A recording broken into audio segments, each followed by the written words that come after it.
Hello साथियों, welcome to Gurukul exam. चलिए साथियों, आज के पेपर के कुछ महत्वपूर्ण प्रश्न जानते हैं। कौन कौन से प्रश्न आज पूछे गए थे।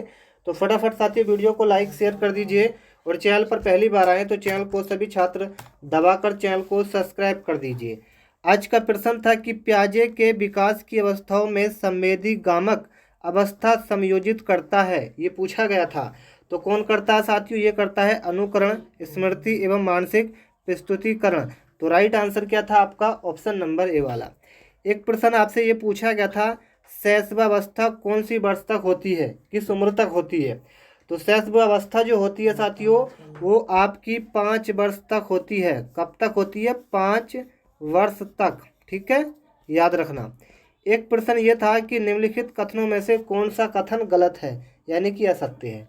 तो चारों कथनों को पढ़ते हैं कि अक्षम व्यक्तियों के प्रति विपरीत विचार एवं भावना बच्चा बड़ों से सीखता है। विशेष आवश्यकता वाले बच्चे दूसरे क्षेत्रों में कार्य करने में अक्षम होते हैं।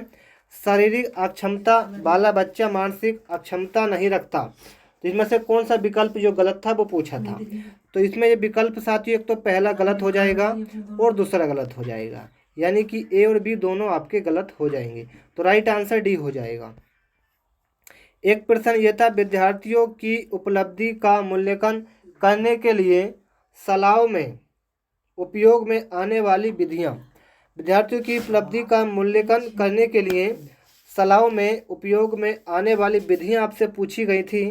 तो ये विधियां कौन कौन सी होती हैं, ये आपकी होती हैं। एक तो परिणात्मक एवं गुणात्मक विधि होती है। कौन सी, परिणात्मक एवं गुणात्मक विधि होती है। तो राइट आंसर आप सभी का था बी वाला। एक प्रश्न आपका ये था कि आशा 14 वर्ष की आयु में वह सब कार्य करती है जो अधिकतर 6-7 वर्ष के बच्चे करते हैं। आशा की ये अवस्था का कारण आपसे पूछा गया था। ये होता है मानसिक अक्षमता। कौन सी, मानसिक अक्षमता। तो राइट आंसर आपका ए था। एक प्रश्न आपसे ये पूछा गया था, व्यक्तिगत निदान विधि का प्रयोग, उसके बारे में एक विशेषता आपसे पूछी थी। तो व्यक्तिगत निदान विधि का उपयोग करने के बारे में एक विशेष आपसे पूछी गई थी।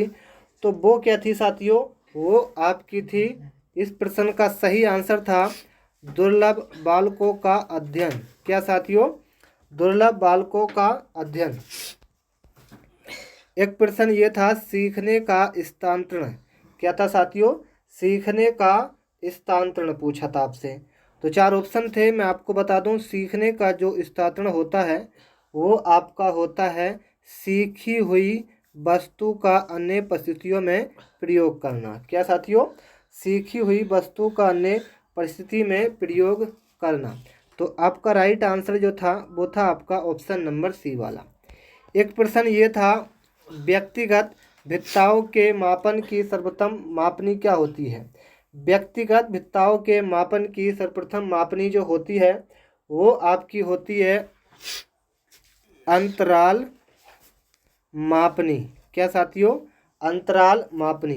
एक प्रश्न ये था कि विद्यार्थी और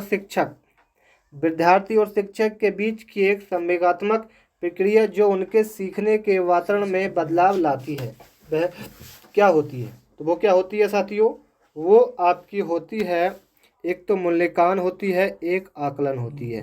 तो ए प्लस बी आपका राइट आंसर हो जाएगा। ठीक है।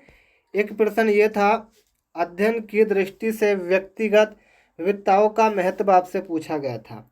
अध्ययन की दृष्टि से व्यक्तिगत विविधताओं का महत्व आपसे पूछा गया था।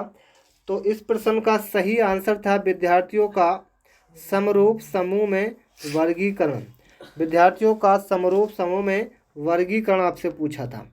एक प्रश्न ये था, विभेदकारी परीक्षण का अंतर आपसे पूछा गया था। विभेदकारी परीक्षण अंतर करता है किस चीज़ में, ये आपका करता है एक तो कमज़ोर विद्यार्थियों में, सामान्य विद्यार्थियों में, प्रतिभाशाली विद्यार्थियों में। तो राइट आंसर क्या था, तीनों विकल्प आपके सही थे, यानी कि उपयुक्त सभी।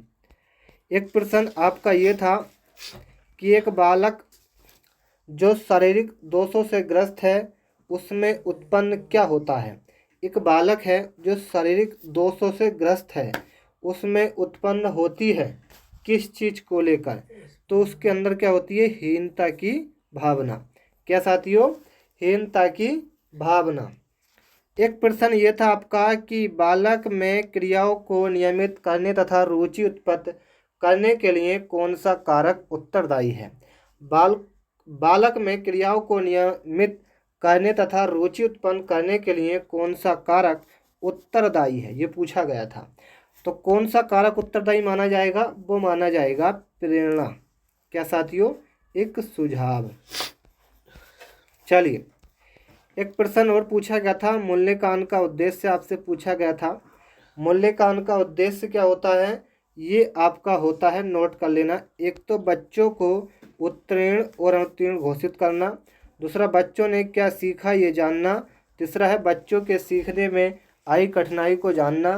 तो आपका राइट आंसर था उपयुक्त सभी। ठीक है। चलिए एक प्रश्न था कि अधिगम का शिक्षा में योगदान, अधिगम का शिक्षा में योगदान ये पूछा था आपसे। इस प्रश्न का सही आंसर था एक तो व्यवहार परिवर्तन में, एक था नवीन अनुभव प्राप्त करने में, एक था संयोजन में, और इसका राइट भी आंसर था ऑप्शन नंबर डी वाला, ये वाला। ठीक है। तो ये कुछ साथियों प्रश्न थे, कैसे लगे बताइएगा। और चैनल को सब्सक्राइब नहीं किया है तो प्लीज़ आप नीचे एक लाल रंग का बटन मिलेगा, उसको दबाकर सभी छात्र चैनल को सब्सक्राइब करके बेल आइकन ऑन कर दें, ताकि आपको नेक्स्ट वीडियो का नोटिफिकेशन सबसे पहले मिलता रहे।